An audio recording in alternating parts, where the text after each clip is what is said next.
Жазғы кезеңнің басталуымен тұрғындар арасында мопедтер мен электрлік скутерлер секілді көлік түрлері қайтадан танымал болды.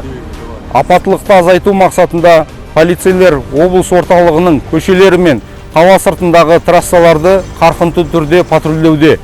Мопедтер мен электрлік скутерлердің жүргізушілеріне түсіндіру жұмыстары жүргізілуде. Алайда полиция қызметкерлері қабылдаған шараларға қарамастан, олар жол қозғалысы ережелерін бұзуды жалғастырып, жол апаттарына әкеп соғуда. Жыл басынан бері 691 мопед жүргізушісі және 263 электрлік скутер жүргізушісі әкімшілік жауапкершілікке тартылды. Айып тұрағына 200-ден астам скутер қойылды.